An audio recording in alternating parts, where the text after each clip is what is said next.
J'ai signé la pétition et je vais vous expliquer pourquoi. Quand un justiciable est mis sur écoute, et c'est un débat qu'on pourrait avoir sur le principe même des écoutes téléphoniques et les manières dont elles sont réalisées. Mais quand un justiciable est mis sur écoute, s'il appelle son avocat et qu'on enregistre la conversation, mais même sans l'enregistrer, qu'on l'écoute, ça n'est pas acceptable. Comment vous voulez qu'il y ait une défense quand en réalité celui qui est votre adversaire potentiel, c'est-à-dire le juge, le procureur, peut avoir accès, grâce aux écoutes, à l'échange même de la défense. Vous n'accepteriez pas que lorsque vous allez voir votre avocat, il y a un micro dans son bureau.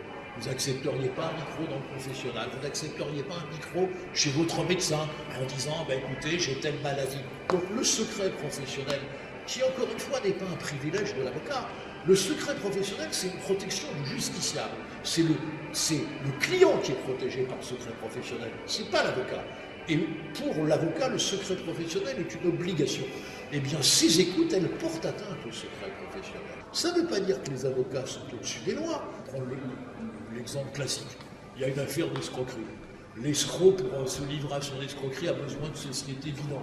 L'avocat qui rédige les statuts ne peut pas ignorer que les statuts qu'il fait sont des statuts bidons.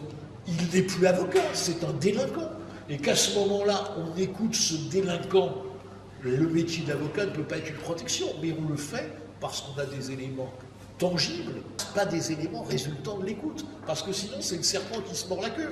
C'est je vous écoute, mais je ne transcris pas. Et puis un jour, je me dis, tiens, là, il y a peut-être quelque chose, donc finalement, je vais faire. Il n'y a plus de stratégie de défense. On ne défend pas d'intérêt corporatiste. Et vous savez, au sein du barreau, Nicolas Sarkozy n'est pas l'homme le plus populaire. Vous avez plein d'avocats de gauche qui sont scandalisés par ce qui est en train de se passer.